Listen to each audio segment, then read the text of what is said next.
Hello everyone, welcome to my PSC diaries. എല്ലാവർക്കും സുഖമായിട്ടിരിക്കുന്നു വിചാരിക്കുന്നു. അപ്പം നമ്മുടെ കമ്പനി ബോർഡ് LGSന് വേണ്ടി നമ്മൾ പ്രീവിയസ് ഇയർ ക്വസ്റ്റ്യൻ പേപ്പേഴ്സും അതിൻ്റെ റിലേറ്റഡ് ഫാക്ട്സും പറഞ്ഞു പോകുന്നൊരു സീരീസ് സ്റ്റാർട്ട് ചെയ്തിട്ടുണ്ടായിരുന്നു. അപ്പോൾ അതിൽ നമുക്ക് സെക്കൻഡ് ക്വസ്റ്റ്യൻ പേപ്പർ ഇത് നോക്കാം. അപ്പോൾ ക്വസ്റ്റ്യൻ പേപ്പർ കോഡ് 145/2025. എക്സാം നടന്നത് November 7th, 2025 അപ്പോൾ നമുക്ക് ക്വസ്റ്റ്യൻ പേപ്പർ നോക്കാം. ഫസ്റ്റ് ക്വസ്റ്റ്യൻ, കേരളത്തിലെ ഇപ്പോഴത്തെ ചീഫ് സെക്രട്ടറി ആര്? Options: V Venu, K Jayakumar, doctor A Jayathilak, A Shajahan. Answer doctor A ജയതിലകാണ്. അപ്പോൾ ഇതിന് മുമ്പ് ആരായിരുന്നു? ഇതിനു മുമ്പ് ശാരദാ മുരളീധരനായിരുന്നു. ശാരദാ മുരളീധരൻ വിരമിച്ച ഒഴിവിലേക്കാണ് ആര്? എ ജയതിലക് വന്നത്. നെക്സ്റ്റ് ക്വസ്റ്റ്യൻ, ISROയുടെ പുതിയ ചെയർമാൻ ആര്? Options: doctor S Swaminath, doctor V Narayanan, V Adimoorthy, Satish Dhawan. Answer doctor V നാരായണനാണ്. അപ്പോൾ ഇതിനു മുമ്പ് ആരായിരുന്നു? ഡോക്ടർ എസ് സ്വാമിനാഥനായിരുന്നു ഇതിനു മുമ്പുണ്ടായിരുന്ന ചെയർമാൻ. അപ്പോൾ ഇന്നാണ് ഡോക്ടർ വി നാരായണൻ ചുമതലയേറ്റത്. 2025 January 14 ചുമതലയേറ്റത്. നെക്സ്റ്റ് ക്വസ്റ്റ്യൻ, ദേശീയ കായിക ദിനമായി ആഘോഷിക്കുന്നത് എന്ന്? August 27, March 27, September 16, August 29. Answer August 29 ആണ്. അടുത്ത ക്വസ്റ്റ്യൻ, സിനിമയാക്കിയ ആദ്യ മലയാള നോവൽ ഏത്? ഓപ്ഷൻസ്: വിഗതകുമാരൻ, മാർത്താണ്ഡവർമ്മ, ചെമ്മീൻ, അവകാശികൾ. ഇതാണ് ആൻസർ. ഓപ്ഷൻ ബി ആണ്, മാർത്താണ്ഡവർമ്മയാണ് ആൻസർ വരുന്നത്. അപ്പോൾ വിഗതകുമാരൻ ആദ്യത്തെ മലയാളം നിശബ്ദ ചലച്ചിത്രമായിരുന്നു അല്ലേ? JC ഡാനിയൽ സംവിധാനം ചെയ്ത 1928 1928 പുറത്തിറങ്ങിയ ആദ്യത്തെ മലയാള നിശബ്ദ ചലച്ചിത്രമായിരുന്നു ഇത് വിഗതകുമാരൻ എന്ന് പറയുന്നത്. ചെമ്മീനാണെങ്കിലോ ഒരു നോവലിനെ ആസ്പദമാക്കിയിട്ട് പുറത്തിറങ്ങിയ പ്രശസ്ത ശബ്ദചിത്രമാണ്. അതുപോലെ അവകാശികളും നോവലിനെ അടിസ്ഥാനമാക്കി നിർമ്മിച്ചൊരു മലയാള സിനിമയാണ്. മാർത്താണ്ഡവർമ്മയാണ് എന്ത് സിനിമയാക്കിയ ആദ്യ മലയാള നോവൽ. എന്നാണ് പുറത്തിറങ്ങിയത്? 1933 സിനിമ പുറത്തിറങ്ങിയത്. അടുത്ത ക്വസ്റ്റ്യൻ, ചേരുംപടി ചേർക്കുക. ഇപ്പുറത്തെ സൈഡിൽ കഥകളി, ഓട്ടംതുള്ളൽ, ചണ്ടാല ഭിക്ഷുകി, കൃഷ്ണഗാഥ. ഇപ്പുറത്ത് കുഞ്ചൻ നമ്പ്യാർ, കുമാരനാശാൻ, ചെറുശ്ശേരി, കൊട്ടാരക്കര, തമ്പുരാൻ. നമുക്കിങ്ങനെ മാച്ച് ദ ഫോളോയിങ് ക്വസ്റ്റ്യൻസ് ഒക്കെ വരുമ്പോൾ നമുക്ക് നമ്മുടെ എലിമിനേഷൻ മെത്തേഡ് അല്ലേ, സ്റ്റേറ്റ്മെൻറ്റ് ക്വസ്റ്റ്യൻസ് ചെയ്യുന്ന പോലെ തന്നെ എലിമിനേഷൻ മെത്തേഡ് വഴി നമുക്കിതിൽ ചെയ്യാൻ പറ്റും. അപ്പോൾ കൊടുത്തതിൽ നമുക്ക് അറിയുന്ന ഏതെങ്കിലും ഉണ്ടോ എന്ന് നോക്കാം. അപ്പോൾ ഞാനാണെന്നുണ്ടെങ്കിൽ എനിക്കിതിൽ ഓട്ടംതുള്ളൽ കുഞ്ചൻ നമ്പ്യാരാണെന്ന് അറിയാം. അപ്പോൾ 2A വരുന്ന ഓപ്ഷൻസ് ഏതൊക്കെയുണ്ടെന്ന് നോക്കാം. ഏതൊക്കെയാണ്? എയും സിയും ആണ് 2A വരുന്ന ഓപ്ഷനുള്ളത്. പിന്നെ നോക്കുമ്പോൾ ഇതാണ് അറിയുന്ന എന്തെങ്കിലും ഉണ്ടോ എന്ന് നോക്കുമ്പോൾ പിന്നെ എനിക്ക് അറിയുന്നത് എന്താണ്? കൃഷ്ണഗാഥ എഴുതിയത് ചെറുശ്ശേരിയാണെന്ന് അറിയാം. അപ്പോൾ 4B വരുന്ന ഓപ്ഷൻ ഉണ്ടോ എന്ന് നോക്കും. 4C വരുന്ന ഓപ്ഷൻ ഉണ്ടോ എന്ന് നോക്കും. അപ്പോൾ ഉണ്ടല്ലേ, ഓപ്ഷൻ A ആണ്. അതായത് കഥകളി, കൊട്ടാരക്കര തമ്പുരാൻ, ഓട്ടംതുള്ളൽ, കുഞ്ചൻ നമ്പ്യാർ, ചണ്ടാല ഭിക്ഷുകി, കുമാരനാശാൻ, കൃഷ്ണഗാഥ, ചെറുശ്ശേരി. നെക്സ്റ്റ് ക്വസ്റ്റ്യൻ, കേരളത്തിലെ ഇപ്പോഴത്തെ സാംസ്കാരിക വകുപ്പ് മന്ത്രി ആര്? ഓപ്ഷൻസ്: ചിഞ്ചു റാണി, വി ശിവൻകുട്ടി, സജി ചെറിയാൻ, റോഷി അഗസ്റ്റിൻ. ആരാണ് സാംസ്കാരിക വകുപ്പ് മന്ത്രി? സജി ചെറിയാനാണല്ലേ.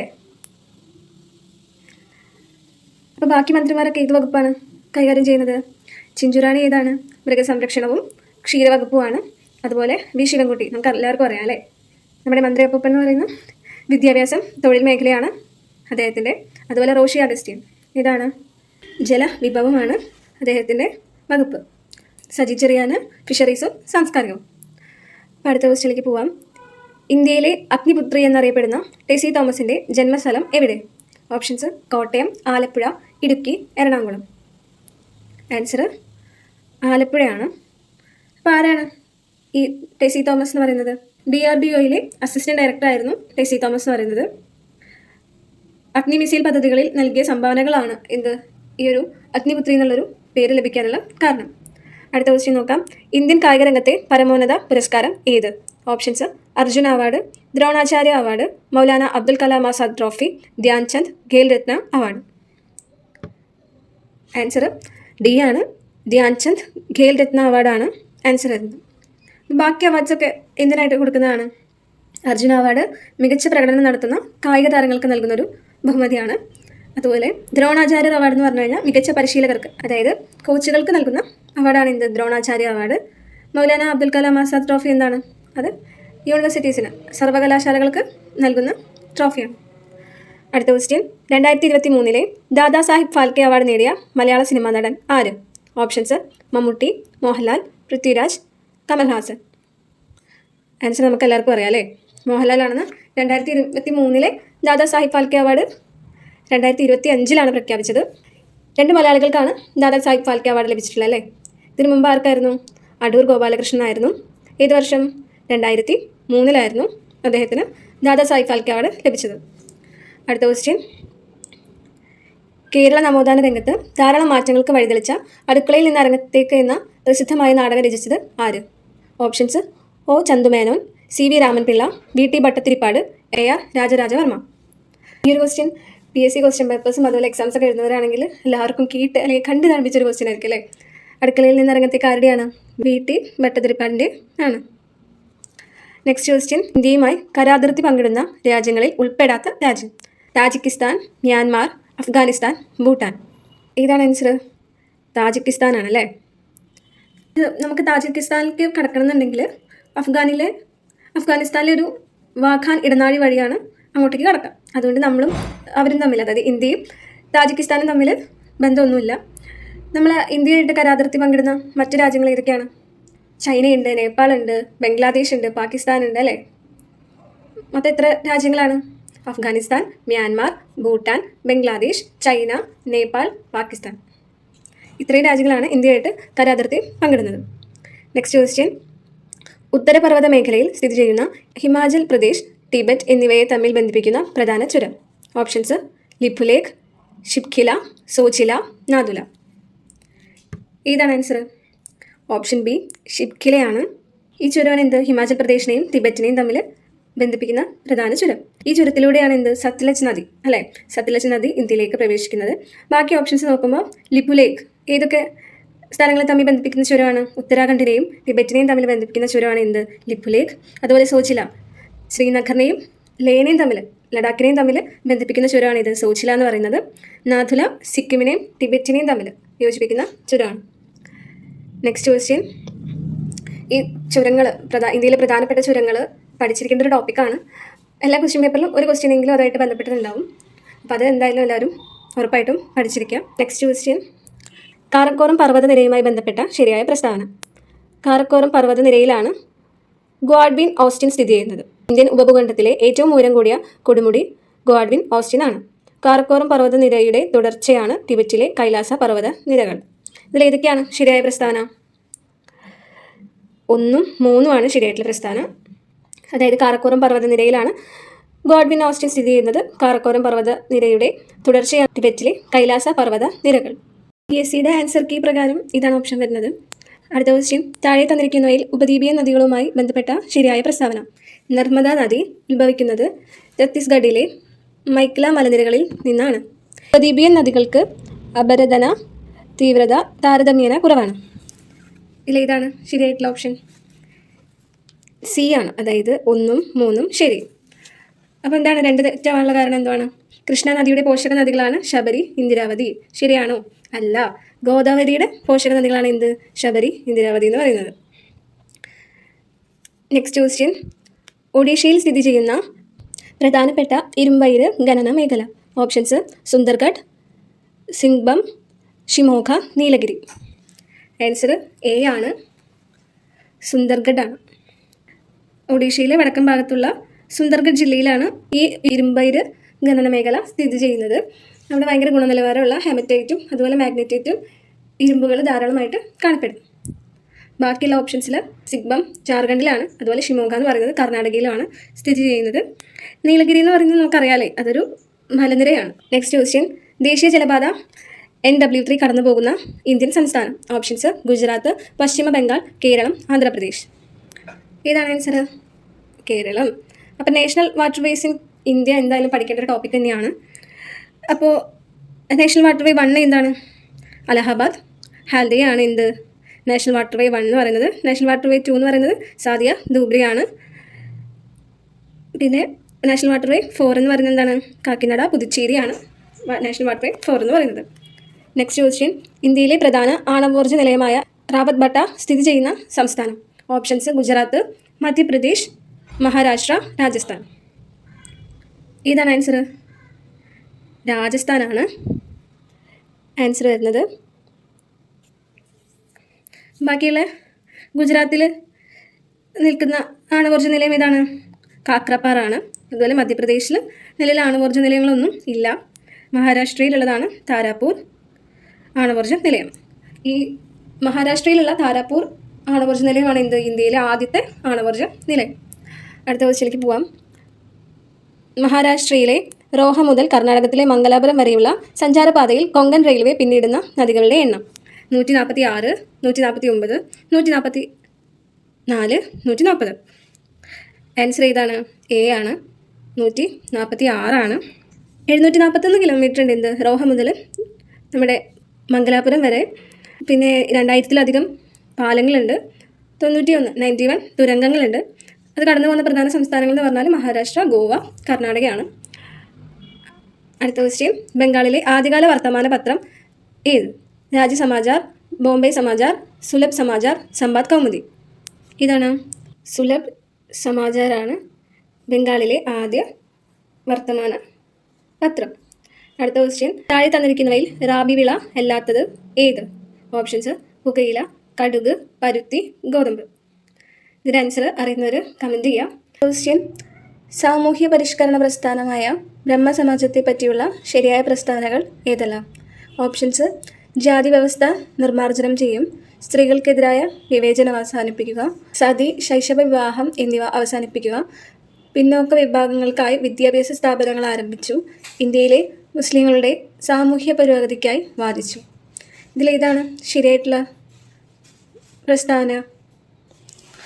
ഓപ്ഷൻ സി ആണ്. അതായത് 1, 2, 3 ആണ് ശരിയായിട്ടുള്ള പ്രസ്താവനകൾ. അപ്പോൾ ആരാണ് ഈ ബ്രഹ്മസമാജം സ്ഥാപിച്ചത്? ആരാണ്? 1828 രാജാറാം മോഹൻ റായ് കൊൽക്കത്തയിൽ സ്ഥാപിച്ച ഹിന്ദു നവോത്ഥാന പ്രസ്ഥാനമാണ് എന്ത് ബ്രഹ്മസമാജം എന്ന് പറയുന്നത്. അതീ പറഞ്ഞ പോലെ സതി, ബാലവിവാഹം എന്നിവയ്ക്കെതിരായിട്ട് പോരാടുകയും വിധവാ പുനർവിവാഹം, സ്ത്രീ വിദ്യാഭ്യാസം എന്നിവ പ്രോത്സാഹിപ്പിക്കുകയും ചെയ്യുന്നു. 1898 ഡോക്ടർ അയ്യത്താൻ ഗോപാലൻ കേരളത്തിൽ കോഴിക്കോട് ഇതിൻ്റെ ഒരു ശാഖ സ്ഥാപിച്ചിട്ടുണ്ടായിരുന്നു. അടുത്ത ക്വസ്റ്റ്യനിലേക്ക് പോവാം. സ്വാതന്ത്ര്യാനന്തര ഇന്ത്യയുടെ ഭാഗമാകാൻ വിസമ്മതിച്ച നാട്ടുരാജ്യങ്ങൾ ഏതെല്ലാം? ഇതാണ് ഏതൊക്കെ രാജ്യങ്ങളാണ് വിസമ്മതിച്ചത്? ഓപ്ഷൻ ഡി ആണ്. അതായത് ഹൈദരാബാദ്, ജുനാഗഡ്, കാശ്മീർ. പിന്നീട് ഈ പറഞ്ഞ ഹൈദരാബാദും ജുനാഗഡും കാശ്മീരൊക്കെ നമ്മുടെ ഇന്ത്യയുടെ വഴിയിൽ തന്നെ ചേരുകയുണ്ടായി. അടുത്ത ക്വസ്റ്റ്യൻ നോക്കാം. ഗാന്ധിജിയുടെ ബഹിഷ്കരണ സമര രീതിയെ എതിർത്തുകൊണ്ട് 1923 സ്വരാജ് പാർട്ടിക്ക് രൂപം നൽകിയ നേതാക്കൾ ആരെല്ലാം? Options Gopalakrishna Gokhale, Subhash Chandrabose, CR Das, Motilal Nehru. ഗാന്ധിജിയുടെ ബഹിഷ്കരണ സമര രീതിയെ എതിർത്തുകൊണ്ട് 1923 സ്വരാജ് പാർട്ടിക്ക് രൂപം നൽകിയ നേതാക്കൾ. അടുത്ത ക്വസ്റ്റ്യനിലേക്ക് പോവാം. സ്ത്രീകളുടെ ഉന്നത വിദ്യാഭ്യാസത്തിന് വേണ്ടി 1916 മഹാരാഷ്ട്രയിൽ വനിതാ സർവകലാശാല സ്ഥാപിച്ചത് ആരുടെ നേതൃത്വത്തിലായിരുന്നു? Options Balgangadhar Tilak, G G Agarkar, DK Karve, Maulana Abdul Kalam Azad. Answer C ആണ്. DK കാർവേ ആണ് ആൻസർ വരുന്നത്. 1914 മഹാരാഷ്ട്രയിലാണ് വനിതാ സർവകലാശാല, അതായത് SNDT വുമൻസ് യൂണിവേഴ്സിറ്റി ആര് സ്ഥാപിച്ചത്? DK കാർവേ സ്ഥാപിച്ചത്. ഈ DKയുടെ ഫുൾ ഫോം എന്താണ്? ദോണ്ടോ കേശവ് കാർവേ എന്നാണ് ഫുൾ ഫോം വരുന്നത്. അദ്ദേഹം ജപ്പാനിലെ വനിതാ സർവകലാശാലകളിൽ നിന്ന് പ്രചോദനം ഉൾക്കൊണ്ടാണ് ഇവിടെ അത് സ്ഥാപിച്ചത്. അടുത്ത ക്വസ്റ്റ്യൻ നോക്കാം. സ്വാതന്ത്ര്യ സമരകാലത്ത് ഇന്ത്യക്കാരിൽ ദേശസ്നേഹം വളർത്തുന്നതിൽ നിർണായക പങ്കുവഹിച്ച ഭാരതമാത എന്ന ചിത്രം വരച്ചത് ആരായിരുന്നു? ഓപ്ഷൻസ് രാജാ രവിവർമ്മ, അവരീന്ദ്രനാഥ ടാഗോർ, നന്ദലാൽ ബോസ്, അമൃത ഷേർഗിൽ.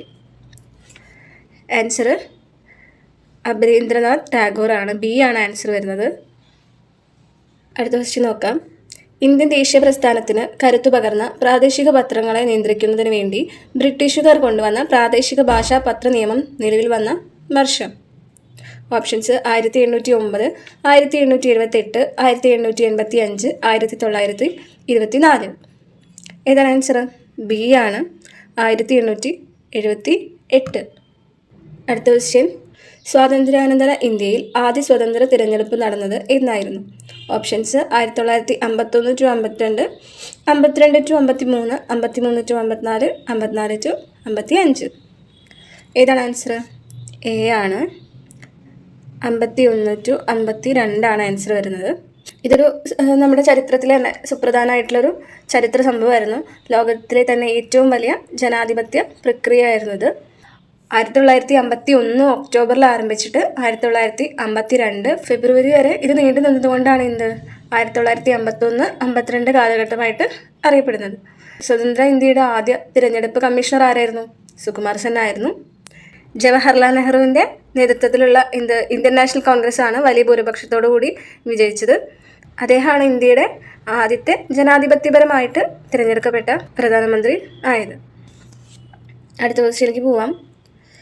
ഭാഷയുടെ അടിസ്ഥാനത്തിൽ സംസ്ഥാന പുനഃസംഘടനാ കമ്മീഷൻ രൂപീകരിച്ചപ്പോൾ ചെയർമാനും മറ്റംഗങ്ങളും ആരെല്ലാമായിരുന്നു? ഈ ഒരു ക്വസ്റ്റ്യൻ നമ്മുടെ ക്വസ്റ്റ്യൻ പേപ്പർ 1 കണ്ടിട്ടുള്ളവരാണെങ്കിൽ പെട്ടെന്ന് ആൻസർ പറയാൻ പറ്റും. ആരാണ്? Fazal Ali, KM Panikkar, HN Kunzru. Option C ആണ്, മൂന്നാമത്തെയാണ് ആൻസർ വരുന്നത്. അടുത്ത ക്വസ്റ്റ്യൻ നോക്കാം. സ്വാതന്ത്ര്യ സമരവുമായി ബന്ധപ്പെട്ട് കേരളത്തിൽ നടന്ന സംഭവങ്ങളെ കാലഗണന ക്രമത്തിലാക്കുക. കുണ്ടറ വിളംബരം, വൈക്കം സത്യാഗ്രഹം, മാപ്പിള ലഹള, മലയാളി മെമ്മോറിയൽ. ആൻസർ ഡി ആണ്, അതായത് 1, 4, 3, 2. അപ്പോൾ ഇന്നാണ് കുണ്ടറ വിളംബരം നടന്നത്? 1809. അപ്പോൾ എന്താണ് ഈ കുണ്ടറ വിളംബരം എന്ന് പറഞ്ഞു കഴിഞ്ഞാൽ? വേലുത്തമ്പി ദളവ ബ്രിട്ടീഷുകാർക്കെതിരായിട്ട് പോരാടാൻ ജനങ്ങളോട് ആഹ്വാനം ചെയ്തുകൊണ്ട് നടത്തിയൊരു വിളംബരമാണ് കുണ്ടറ വിളംബരം എന്ന് പറയുന്നത്. അടുത്തത് മലയാളി മെമ്മോറിയലാണ്. മലയാളി മെമ്മോറിയൽ എന്താണ്? സർക്കാർ സർവീസിൽ തിരുവിതാംകൂർക്കാർക്ക് മുൻഗണന നൽകണമെന്ന് ആവശ്യപ്പെട്ടുകൊണ്ട് ശ്രീമൂലം തിരുനാൾ സമർപ്പിച്ചൊരു നിവേദനമാണ് മലയാളി മെമ്മോറിയൽ എന്ന് പറയുന്നത്. അതെന്താണ്? 1891. നെക്സ്റ്റ് മാപ്പിള ലഹളയാണ്. 1921 മലബാർ ലഹള എന്നും ഇത് അറിയപ്പെടുന്നുണ്ട്. ഇത് ബ്രിട്ടീഷ് ഭരണകൂടത്തിനും ജന്മിത്വത്തിനെതിരായിട്ട് നടന്ന ഒരു പ്രധാന പോരാട്ടമാണ്. പിന്നെ ഇതാണ് വൈക്കം സത്യാഗ്രഹം. 1924, 25. 1924 to 25 വരെ നടന്നിട്ടുള്ള ഒരു സംഭവമാണ് വൈക്കം സത്യാഗ്രഹം എന്ന് പറഞ്ഞാൽ. ക്ഷേത്ര നിരത്തുകളിലൂടെ സഞ്ചരിക്കാനുള്ള അവകാശത്തിനായിട്ട് നടത്തിയ ആദ്യത്തെ സംഘടിത ഐത്തോച്ചാടന സമരമാണ് വൈക്കം സത്യാഗ്രഹം എന്ന് പറഞ്ഞാൽ. അപ്പോൾ ഇതൊക്കെയാണ് കുണ്ടറ വിളംബരം, മലയാളി മെമ്മോറിയൽ, മാപ്പിള ലഹള, വൈക്കം സത്യാഗ്രഹം. അടുത്ത ക്വസ്റ്റ്യൻ, സ്വാതന്ത്ര്യാനന്തരം ബഹിരാകാശ ഗവേഷണ രംഗത്ത് ഇവിടെ പരിവേഷങ്ങളെ പറ്റിയുള്ള ശരിയായ പ്രസ്താവനകൾ ഏത്? 1962 ഇന്ത്യൻ ബഹിരാകാശ ഗവേഷണ സമിതി രൂപീകൃതമായി. 1969 ISRO രൂപീകരിച്ചു.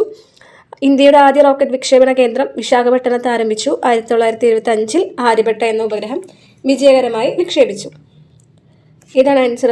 ബി ആണ്, അതായത് 1, 2, അതുപോലെ 4. ശരി. അപ്പോൾ എന്തുകൊണ്ടാണ് മൂന്നാമത്തെ തെറ്റായത്? ആദ്യത്തെ റോക്കറ്റ് വിക്ഷേപണ കേന്ദ്രം വിശാഖപട്ടണത്താണോ? അല്ല. ആദ്യത്തെ റോക്കറ്റ് വിക്ഷേപണ കേന്ദ്രം എവിടെയാണ്? തുമ്പ ഇക്വറ്റോറിയൽ റോക്കറ്റ് ലോഞ്ചിങ് സ്റ്റേഷനാണ്. അത് എവിടെയാണ്? തിരുവനന്തപുരത്തിനടുത്തുള്ള തുമ്പയിലാണ്. 1963 അത് സ്ഥാപിതമായത്. അടുത്ത ക്വസ്റ്റ്യൻ നോക്കാം. ദേശീയ മനുഷ്യാവകാശ കമ്മീഷനുമായി ബന്ധപ്പെട്ട് താഴെ പറയുന്ന പ്രസ്താവനകളിൽ ശരിയായത് ഏത്? 1993 ഒക്ടോബർ 12 ഇന്ത്യ ഗവൺമെൻറ് മനുഷ്യാവകാശ കമ്മീഷനെ നിയമിച്ചത്. കമ്മീഷനിൽ 5 അംഗങ്ങളുണ്ടായിരിക്കും. ആദ്യ ചെയർമാൻ ജസ്റ്റിസ് രംഗനാഥ് മിശ്ര ആയിരുന്നു. പരാതികളുടെ അടിസ്ഥാനത്തിൽ കേസ് എടുക്കുന്നതിന് കമ്മീഷന് അധികാരമുണ്ട്. ഇതാണ് ശരിയായിട്ടുള്ള ഓപ്ഷൻ സി ആണ്. PSCയുടെ ആൻസർ കീ പ്രകാരം ഇതാണ് ആൻസർ വരുന്നത്. അടുത്ത ക്വസ്റ്റ്യൻ, 6 വയസ്സിനും 14 വയസ്സിനും ഇടയിൽ പ്രായമുള്ള കുട്ടികൾക്ക് വിദ്യാഭ്യാസം നൽകുന്നതിനുള്ള സൗകര്യം ഒരുക്കേണ്ടത് രക്ഷിതാക്കളുടെ കടമയാണ് എന്നത് മൗലിക കടമകളുടെ പട്ടികയിൽ ഉൾപ്പെടുത്തിയ ഭരണഘടനാ ഭേദഗതി ഏത് ഭരണഘടനാ ഭേദഗതി പ്രകാരമാണ്? ഓപ്ഷൻ ബി ആണ്. 2002 86 ഭരണഘടനാ ഭേദഗതി പ്രകാരമാണ്. അടുത്ത ക്വസ്റ്റ്യനിലേക്ക് പോവാം. മൗലികാവകാശങ്ങളുമായി ബന്ധപ്പെട്ട പ്രസ്താവനകളിൽ ശരിയായത് ഏത്? ഇന്ത്യൻ പ്രസിഡന്റ് 32ാം വകുപ്പ് അനുസരിച്ച് അടിയന്തരാവസ്ഥ പ്രഖ്യാപിച്ചാൽ 19ാം വകുപ്പ് പ്രകാരമുള്ള മൗലികാവകാശങ്ങൾ മരവിപ്പിക്കപ്പെടുന്നു. മൗലികാവകാശങ്ങൾ ന്യായവാദാർഹങ്ങളാണ്. 2002 86 ഭരണഘടനാ ഭേദഗതിയിലൂടെയാണ് വിദ്യാഭ്യാസത്തിനുള്ള അവകാശം മൗലികാവകാശങ്ങളുടെ പട്ടികയിൽ ഉൾപ്പെടുത്തിയത്. ഭരണഘടനയുടെ 21-ാം വകുപ്പിൽ അഭിപ്രായ സ്വാതന്ത്ര്യത്തെക്കുറിച്ച് പ്രതിപാദിക്കുന്നു? ഏതാണ് ശരിയായിട്ടുള്ള പ്രസ്താവന? ഡി ആണ്. അതായത് 1, 2, 3 പ്രസ്താവനകൾ മാത്രമാണ് ശരിയായത്. എന്തുകൊണ്ടാണ് 4ാമത്തെ പ്രസ്താവന തെറ്റായത്? ഭരണഘടനയുടെ 21-ാം വകുപ്പിൽ അഭിപ്രായ സ്വാതന്ത്ര്യത്തെക്കുറിച്ച് പ്രതിപാദിക്കുന്നു. 21-ാം വകുപ്പ് അഭിപ്രായ സ്വാതന്ത്ര്യമാണോ?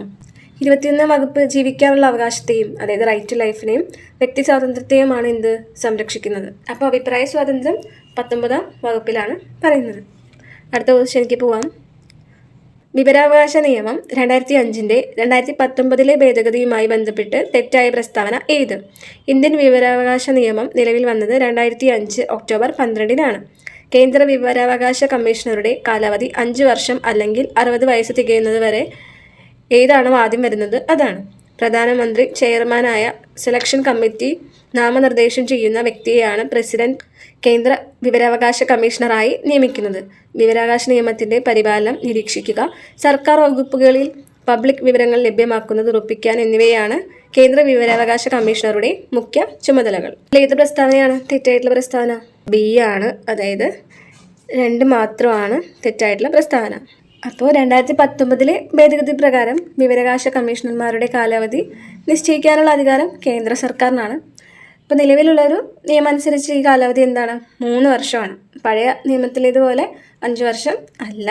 പ്രായപരിധി എന്ന് പറയുന്നത് വിവരാവകാശ കമ്മീഷണർമാർക്ക് പദവിയിൽ തുടരാവുന്ന പ്രായപരിധി 60 വയസ്സെന്നാണ് ഇതിൽ കൊടുത്തിട്ടുള്ളത്. എന്നാൽ പരമാവധി പ്രായം 65 വയസ്സാണ്. അടുത്ത ക്വസ്റ്റ്യനിലേക്ക് പോവാം. ഇന്ത്യൻ ഭരണഘടനയിൽ പ്രതിപാദിക്കുന്ന സ്വകാര്യ സ്വത്തവകാശവുമായി ബന്ധപ്പെട്ട ശരിയായ പ്രസ്താവനകൾ കണ്ടെത്തുക. സ്വകാര്യ സ്വത്തവകാശം മൗലികാവകാശങ്ങളുടെ പട്ടികയിൽ നിന്ന് ഒഴിവാക്കിയത് ഇന്ദിരാഗാന്ധി പ്രധാനമന്ത്രിയായ കാലയളവിലാണ്. 1978-ലെ 44-ാം ഭരണഘടനാ ഭേദഗതിയിലൂടെയാണ് സ്വകാര്യ സ്വത്തവകാശം മൗലികാവകാശ പട്ടികയിൽ നിന്ന് നീക്കം ചെയ്തത്. നിലവിൽ ഭരണഘടനയുടെ 300A വകുപ്പിലാണ് സ്വകാര്യ സ്വത്തവകാശത്തെ കുറിച്ച് പറയുന്നത്.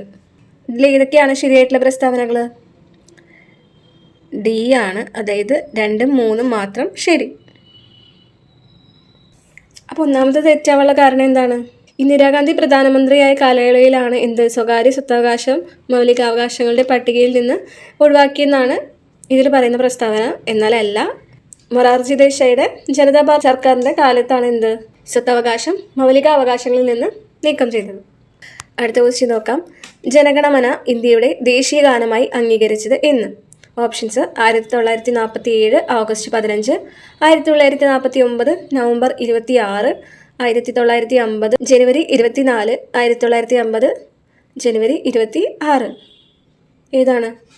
ഓപ്ഷൻ സി ആണ്. 1950 ജനുവരി 24 ഇന്ത്യയുടെ ദേശീയ ഗാനമായിട്ട് ജനഗണമനയെ അംഗീകരിക്കുന്നത്. അടുത്ത ക്വസ്റ്റ്യൻ.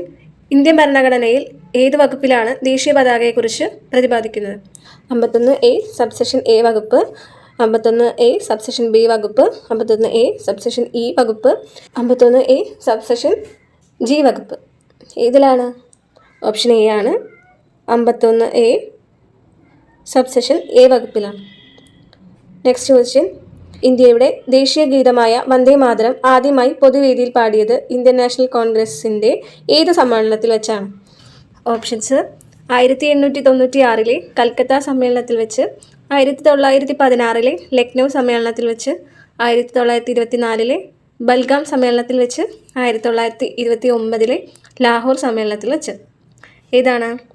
കൽക്കത്ത സമ്മേളനത്തിൽ വെച്ചാണ് അല്ലേ? 1896-ലെ കൽക്കത്ത സമ്മേളനത്തിൽ വെച്ച്. Next question. അവസര സമത്വത്തെക്കുറിച്ച് പ്രതിപാദിക്കുന്ന ഭരണഘടനാ വകുപ്പ് ഏത്? 14-ാം വകുപ്പ്, 16-ാം വകുപ്പ്, 18-ാം വകുപ്പ്, 24-ാം വകുപ്പ്. ആൻസർ 16-ാം വകുപ്പാണ്. ക്വസ്റ്റ്യൻ. ഇന്ത്യയുടെ ദേശീയ ചിഹ്നവുമായി ബന്ധപ്പെട്ട തെറ്റായ പ്രസ്താവന ഏത്? കൊടുത്തിട്ടുള്ളതിൽ തെറ്റായ പ്രസ്താവന 3ാമത്തെ പ്രസ്താവന മാത്രമാണ്. അതായത് 1947 ഓഗസ്റ്റ് 15 ദേശീയ ചിഹ്നം ഔദ്യോഗികമായി അംഗീകരിച്ചത് എന്നതാണ് തെറ്റായിട്ടുള്ള പ്രസ്താവന. എന്തുകൊണ്ടാണ് തെറ്റായത്? എന്നാണ് നമ്മുടെ ദേശീയ ചിഹ്നം ഔദ്യോഗികമായിട്ട് അംഗീകരിച്ചത്? 1950 ജനുവരി 26 നമ്മുടെ സാരനാഥിലെ അശോക സ്തംഭത്തിൽ നിന്നാണ് ഈ ചിഹ്നം സ്വീകരിച്ചത്. ആദ്യത്തെ ക്വസ്റ്റ്യൻ. കേരളത്തിലെ ഏറ്റവും വലിയ കായൽ? ഇതാണ് കേരളത്തിലെ ഏറ്റവും വലിയ കായൽ. വേമ്പനാട്ട് കായലാണല്ലേ. വേമ്പനാട്ട് കായൽ ഏതൊക്കെ ജില്ലകളിലാണ് വ്യാപിച്ച് കിടക്കുന്നത്? ആലപ്പുഴ, എറണാകുളം, കോട്ടയം ജില്ലകളിലായിട്ടാണ് ഇത് വേമ്പനാട്ട് കായൽ വ്യാപിച്ച് കിടക്കുന്നത്. ഇന്ത്യയിലെ തന്നെ ഏറ്റവും നീളം കൂടിയ കായലാണ് ഇത് വേമ്പനാട്ട് കായൽ എന്ന് പറയുന്നത്. ബാക്കി ഓപ്ഷൻസ് നോക്കുമ്പോൾ അഷ്ടമുടിക്കായൽ ഇതാണ് കൊല്ലം ജില്ലയിലാണ് സ്ഥിതി ചെയ്യുന്നത്. കേരളത്തിലെ രണ്ടാമത്തെ വലിയ കായലാണ് ഇത് അഷ്ടമുടിക്കായൽ എന്ന് പറഞ്ഞു കഴിഞ്ഞാൽ. പിന്നെ കായംകുളം കായൽ എന്ന് പറഞ്ഞാൽ ആലപ്പുഴ, കൊല്ലം ജില്ലകളിലായിട്ട് വ്യാപിച്ച് കിടക്കുന്ന ഒരു കായലാണ്. പിന്നെ കൊടുങ്ങല്ലൂർ കായൽ എന്ന് പറഞ്ഞാൽ തൃശ്ശൂർ ജില്ലയിലാണ്, കൊടുങ്ങല്ലൂരിന് സമീപത്തായിട്ട് സ്ഥിതി ചെയ്യുന്നതാണ്. വേമ്പനാട്ട് കായലിനൊക്കെ വടക്കേ അറ്റമായിട്ട് ബന്ധപ്പെട്ടിരിക്കുന്നൊരു കായൽ കൂടിയാണ് ഇത് കൊടുങ്ങല്ലൂർ കായൽ എന്ന് പറയുന്നത്. അടുത്ത ക്വസ്റ്റ്യനിലേക്ക് പോവാം. ദക്ഷിണ ഭാഗീരഥി എന്നറിയപ്പെടുന്ന നദി. ഓപ്ഷൻസ്: മഞ്ചേശ്വരം പുഴ, പമ്പ, പാമ്പാർ, ആയിരൂർ. ഇതാണ് ബി, പമ്പയാണ് ദക്ഷിണ ഭാഗീരഥി എന്ന് അറിയപ്പെടുന്നത്. മഞ്ചേശ്വരം പുഴ നമുക്കറിയാം അല്ലേ, കേരളത്തിലെ ഏറ്റവും ചെറിയ നദിയാണ്, ഏറ്റവും വടക്കേ അറ്റത്ത് സ്ഥിതി ചെയ്യുന്ന നദിയാണ്. 16 കിലോമീറ്റർ മാത്രമാണ് ഇത് നീളം എന്ന് പറയുന്നത്. പാമ്പാർ നമ്മുടെ കിഴക്കോട്ട് ഒഴുകുന്ന നദികളിലെ ഒരു നദിയാണ് ഇത് പാമ്പാർ എന്ന് പറയുന്നത്.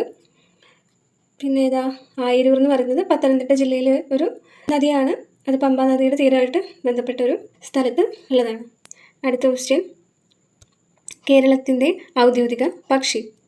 മയിൽ, പറവ, പ്രാവ്, മലമുഴക്കി, വേഴാമ്പൽ. ഇതാണ് ഡി, മലമുഴക്കി വേഴാമ്പലാണ് ആൻസർ. അപ്പോൾ അടുത്ത ക്വസ്റ്റ്യനിലേക്ക് പോവാം. കേരളത്തിലെ ആദ്യ വന്യജീവി സങ്കേതം. ഓപ്ഷൻസ്: പെരിയാർ, വയനാട്, ഇടുക്കി, പറമ്പിക്കുളം. ഇതാണ് ആൻസർ. എ, പെരിയാറാണല്ലേ. 1950 വന്യജീവി സങ്കേതമായിട്ടത് മാറുന്നത്. ഇടുക്കി ജില്ലയിലാണ് സ്ഥിതി ചെയ്യുന്നത്. കേരളത്തിലെ ഏറ്റവും വലിയ വന്യജീവി സങ്കേതമാണ്. പിന്നെന്താ, ആദ്യത്തെ കടുവ സംരക്ഷണ കേന്ദ്രമാണ്, ടൈഗർ റിസർവും കൂടിയാണല്ലേ. ബാക്കി ഓപ്ഷൻസ് നോക്കുമ്പോൾ വയനാട് 1973 വന്യജീവി സങ്കേതമായത്. കേരളത്തിലെ രണ്ടാമത്തെ വലിയ വന്യജീവി സങ്കേതമാണ് ഇന്ന് വയനാട് എന്ന് പറയുന്നത്. ഇടുക്കിയോ, ഇടുക്കി വന്യജീവി സങ്കേതം ഇടുക്കി അണക്കെട്ടിനോട് ചേർന്ന് അല്ലേ, പെരിയാർ നദിക്കരയിലാണ് സ്ഥിതി ചെയ്യുന്നത്. 1976 ഇത് സ്ഥാപിതമായത്. പറമ്പിക്കുളം 1973 സ്ഥാപിതമായി. 2010 കേരളത്തിലെ രണ്ടാമത്തെ കടുവ സംരക്ഷണ കേന്ദ്രമായിട്ട് പ്രഖ്യാപിക്കപ്പെടുകയും ചെയ്തു. ഏഷ്യയിലെ തന്നെ നമ്മുടെ ഏറ്റവും വലിയ തേക്ക് മരമായിട്ടുള്ള കന്നിമരം എവിടെയാണ്? പറമ്പിക്കുളം വന്യജീവി സങ്കേതത്തിലാണ് ഉള്ളത്. അടുത്ത ക്വസ്റ്റ്യൻ: കൊച്ചിയുടെ ശ്വാസകോശം എന്നറിയപ്പെടുന്ന പക്ഷി സങ്കേതം. മംഗളവനം, ഇരവികുളം, തട്ടേക്കാട്, പെരിയാർ. ഇതാണ് ഓപ്ഷൻ എ, മംഗളവനമാണ് കൊച്ചിയുടെ ശ്വാസകോശം എന്നറിയപ്പെടുന്നത്. നമ്മുടെ കേരള ഹൈക്കോർട്ടിൻ്റെ പിൻവശത്തായിട്ടാണ് ഇത് മംഗളവനം സ്ഥിതി ചെയ്യുന്നത്. അതുപോലെ തന്നെ എറണാകുളം ജില്ലയിലാണ് തട്ടേക്കാടും. എറണാകുളം ജില്ലയിലാണ് തട്ടേക്കാട്. എന്താണ് ഏറ്റവും വലിയ പക്ഷി സങ്കേതമാണ് ഇത് തട്ടേക്കാട് എന്ന് പറയുന്നത്. അടുത്ത ക്വസ്റ്റ്യൻ: വിഴിഞ്ഞം തുറമുഖം സ്ഥിതി ചെയ്യുന്ന കേരളത്തിലെ ജില്ല. Options: Kollam, Ernakulam, Palakkad, Thiruvananthapuram. Answer D, തിരുവനന്തപുരമാണ്. അപ്പോൾ ആ ഒരു ക്വസ്റ്റ്യൻ തെറ്റിപ്പോകാൻ പാടില്ല. കൊല്ലം ജില്ലയിലല്ല, തിരുവനന്തപുരം ജില്ലയിലാണ് ഇന്ന് വിഴിഞ്ഞം തുറമുഖം സ്ഥിതി ചെയ്യുന്നത്. നെക്സ്റ്റ് ക്വസ്റ്റ്യൻ: കേരള കായിക ദിനം. Options: October 13, November 13, October 12, November 12. Answer ഏതാണ്? ഒക്ടോബർ 13. അപ്പോൾ എന്നാണ് ദേശീയ കായിക ദിനം? അറിയാവുന്നവർ കമൻറ്റ് ചെയ്യുക. അടുത്ത ക്വസ്റ്റ്യൻ: കേരളത്തിലെ ആദ്യ ജലവൈദ്യുത പദ്ധതി. ഓപ്ഷൻസ്: കുറ്റിയാടി, ശബരിഗിരി, പള്ളിവാസൽ, ഇടുക്കി. ഏതാണ്? പള്ളിവാസലാണല്ലേ കേരളത്തിലെ ആദ്യ ജലവൈദ്യുത പദ്ധതി. 1940 ഇടുക്കി ജില്ലയിൽ മുതിരമ്പുഴയാറിൽ തിരുവിതാംകൂർ ദിവാനായിരുന്ന CP രാമസ്വാമി അയ്യരുടെ കാലത്താണ് ഇത് കമ്മീഷൻ ചെയ്തത്. ബാക്കി ഓപ്ഷൻസ് നോക്കുമ്പോൾ കുറ്റിയാടി എന്ന് പറയുന്നത് മലബാറിലെ ആദ്യത്തെ ജലവൈദ്യുത പദ്ധതിയാണ്, കോഴിക്കോട് ജില്ലയിലാണ് സ്ഥിതി ചെയ്യുന്നത്. ശബരിഗിരിയും കേരളത്തിലെ രണ്ടാമത്തെ വലിയ ജലവൈദ്യുത പദ്ധതിയാണ്, പമ്പ നദിയിലാണത് സ്ഥിതി ചെയ്യുന്നത്. ഇടുക്കി കേരളത്തിലെ ഏറ്റവും വലിയ ജലവൈദ്യുത പദ്ധതിയാണ്, പെരിയാർ നദിയിലാണിത് സ്ഥിതി ചെയ്യുന്നത്. 1976 കമ്മീഷൻ ചെയ്തു. അടുത്ത ക്വസ്റ്റ്യൻ: കേരളത്തിലെ നിത്യഹരിത വനം. Options: silent Valley, Eravikulam, Idukki, Nilgiri. ഇതാണ് ഓപ്ഷൻ എ ആണല്ലേ, സൈലന്റ് വാലിയാണ് കേരളത്തിലെ നിത്യഹരിത വനം. ഇരവികുളം എന്താണ്? ഇടുക്കി ജില്ലയിൽ സ്ഥിതി ചെയ്യുന്ന നാഷണൽ പാർക്കാണ്. വംശനാശ ഭീഷണി നേരിടുന്ന നീലഗിരി താറല്ലേ വരയാടുകളെ സങ്കേതമാണ് എന്ത് ഇരവികുളം എന്ന് പറയുന്നത്. എന്നാൽ അതൊരു നിത്യഹരിത വനമല്ല. ഇടുക്കിയോ? ഇടുക്കിയിൽ 5 പ്രധാന ദേശീയോദ്യാനങ്ങളുണ്ട്. സൈലന്റ് വാലി ഒഴികെ മിക്കതും എവിടെയാണ് സ്ഥിതി ചെയ്യുന്നത്? ഇടുക്കിയിലാണ് സ്ഥിതി ചെയ്യുന്നത്. ഇരവികുളം, പാമ്പാടുംചോല, മതികെട്ടാൻചോല, ആനമുടിച്ചോല എന്നിവയൊക്കെ എവിടെയാണ്? ഇടുക്കിയിലാണ്. അടുത്തത് നീലഗിരി. ഇതെന്താണ്? ഒരു പർവ്വത നിരയാണ്. കേരള, തമിഴ്നാട്, കർണാടക എന്നീ സംസ്ഥാനങ്ങളായിട്ട് വ്യാപിച്ചു കിടക്കുന്നതാണ്. അടുത്ത ക്വസ്റ്റ്യനിലേക്ക് പോവാം. കേരളത്തിൻ്റെ ഗവർണറായ ആദ്യ Malayali. Options: V V Giri, B Ramaiah, Nikhil Kumar, V Viswanathan. Answer D ആണ്, വി വിശ്വനാഥനാണ്. 1967 മെയ് 15 മുതൽ 1973 മാർച്ച് 31 വരെയായിരുന്നു അദ്ദേഹം കേരളത്തിൻ്റെ ഗവർണറായിട്ട് സേവനമനുഷ്ഠിച്ചത്. അപ്പോൾ ഇതിൽ നമുക്കറിയുന്ന ഒരാളുണ്ടല്ലേ, ആരാണ്? വി വി ഗിരി. വി വി ഗിരി ആരായിരുന്നു?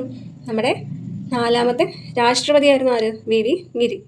നെക്സ്റ്റ് ക്വസ്റ്റ്യൻ: തിരുവിതാംകൂർ സർക്കാർ പണ്ടാരപ്പട്ട വിളംബരം പുറപ്പെടുവിച്ച വർഷം ഏതാണ്? 1865 ആണ്.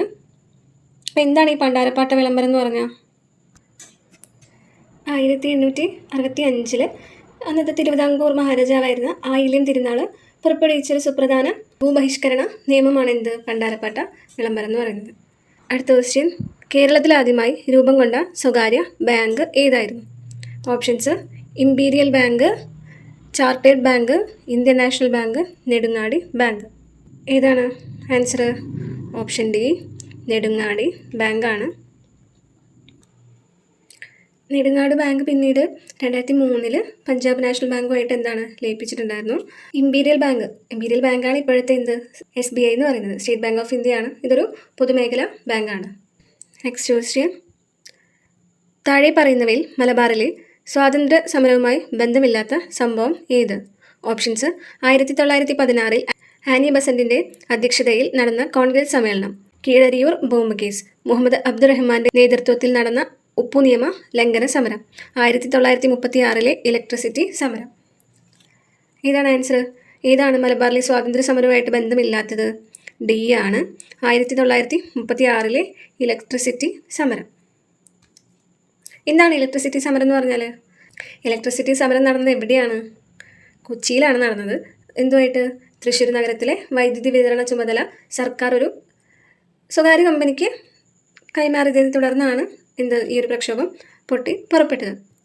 അടുത്ത ക്വസ്റ്റ്യൻ: 1932 പ്രവർത്തന പ്രക്ഷോഭവുമായി ബന്ധമില്ലാത്തത് ആർക്ക്? Options: NV Joseph, K Kelappan, PK Kunju, C Kesavan. Answer ഏതാണ്? കേളപ്പനാണ്. ബാക്കി പറയുന്നവർക്കൊക്കെ ബന്ധമുണ്ടല്ലേ? സജീവമായിട്ട് ക്രിസ്ത്യൻ സമുദായത്തെ പ്രതിനിധീകരിച്ചുകൊണ്ട് നിവർത്തന പ്രക്ഷോഭത്തിൽ പങ്കെടുത്ത ആളാണ് ആര്? NV ജോസഫ് എന്ന് പറയുന്നത്. അതുപോലെ മുസ്ലിം സമുദായത്തിൽ നിന്നായിട്ട് നേതാവായിട്ട് നിന്ന ആളാണ് ആര്? KP കുഞ്ഞ്.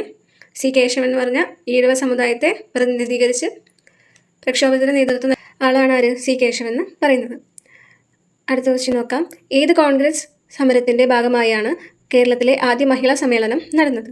ഓപ്ഷൻസ്: പാലക്കാട്, മഞ്ചേരി, വടകര, ഒറ്റപ്പാലം. ഏതാണ് ആൻസർ? മഞ്ചേരിയാണ് ആൻസർ.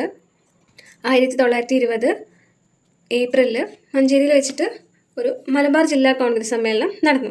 അതുമായിട്ട് ബന്ധപ്പെട്ടിട്ടാണ് മഹിളാ സമ്മേളനം നടന്നത്. ആ മഹിളാ സമ്മേളനത്തിൻ്റെ അധ്യക്ഷത വഹിച്ചത് ആരാണ്? ആനി ബസന്റ് ആയിരുന്നു. നെക്സ്റ്റ് ക്വസ്റ്റ്യൻ: 1921 നടന്ന 1ാം കേരള സംസ്ഥാന രാഷ്ട്രീയ സമ്മേളനത്തിൻ്റെ അധ്യക്ഷൻ ആരായിരുന്നു? Options: T Prakashan, Annie Besant, AK Gopalan, P Krishnapillai. Answer A ആണ്, T പ്രകാശനാണ്. നെക്സ്റ്റ് ക്വസ്റ്റ്യൻ: ശ്രീനാരായണ ഗുരുവുമായി ബന്ധമില്ലാത്ത പ്രസ്താവന ഏത്? വാദിക്കാനും ജയിക്കാനുമല്ല, അറിയാനും അറിയിക്കുവാനും എന്ന പ്രഖ്യാപനം, വിദ്യ കൊണ്ട് പ്രബുദ്ധരാവുക, സംഘടന കൊണ്ട് ശക്തരാവുക, സ്ത്രീകൾക്ക് മേൽമുണ്ടും ജാക്കറ്റും ധരിക്കുവാനുള്ള അവകാശം നേടിക്കൊടുത്തു, മനുഷ്യസ്നേഹത്തിലും സർവ്വമത സാഹോദര്യത്തിലും അനുഷ്ഠിതമായ പ്രവർത്തനങ്ങൾ. ബന്ധമില്ലാത്ത പ്രസ്താവനയാണ് ചോദിച്ചിട്ടുള്ളത്. ഏതാണ്? C ആണ്, സ്ത്രീകൾക്ക് മേൽമുണ്ടും ജാക്കറ്റും ധരിക്കുവാനുള്ള അവകാശം നേടിക്കൊടുത്തു. ഇതാരാണ് നേടിക്കൊടുത്ത ആൾ? വൈകുണ്ഠസ്വാമികളാണ്. നെക്സ്റ്റ് ക്വസ്റ്റ്യൻ: പ്രത്യക്ഷരക്ഷാ ദൈവസഭ സ്ഥാപിച്ച സാമൂഹിക പരിഷ്കർത്താവ് ആരായിരുന്നു? ഓപ്ഷൻസ്: കുമാരഗുരുദേവൻ, പണ്ഡിറ്റ് KP കറുപ്പൻ, വാഗ്ഭടാനന്ദൻ, ചട്ടമ്പി സ്വാമികൾ. ആൻസർ ഏതാണ്? കുമാരഗുരുദേവനാണ്. നെക്സ്റ്റ് ക്വസ്റ്റ്യൻ നോക്കാം. 1615 കേരളത്തിലെത്തി സാമൂതിരിയുമായി വ്യാപാര ഉടമ്പടി ഒപ്പുവെച്ച ഇംഗ്ലീഷ് ഈസ്റ്റ് ഇന്ത്യ കമ്പനി പ്രതിനിധി ആരായിരുന്നു? ഓപ്ഷൻസ്: മൈക്കിള പ്രഭു, കൊനോലി പ്രഭു, വില്യം കീലിംഗ്, വില്യം ലോഗൻ.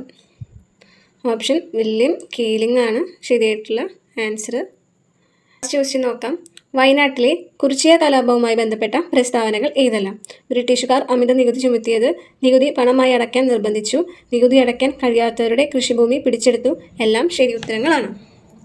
ഇതാണ് ഡി 4 അതായത് കൊടുത്തേക്കുന്ന എല്ലാതും ശരിയായിട്ടുള്ള ഉത്തരങ്ങളാണ്. ഇതെല്ലാം വയനാട്ടിലെ കുറിച്യ കലാപവുമായിട്ട് ബന്ധപ്പെട്ട ശരിയായിട്ടുള്ള പ്രസ്താവനകളാണ്.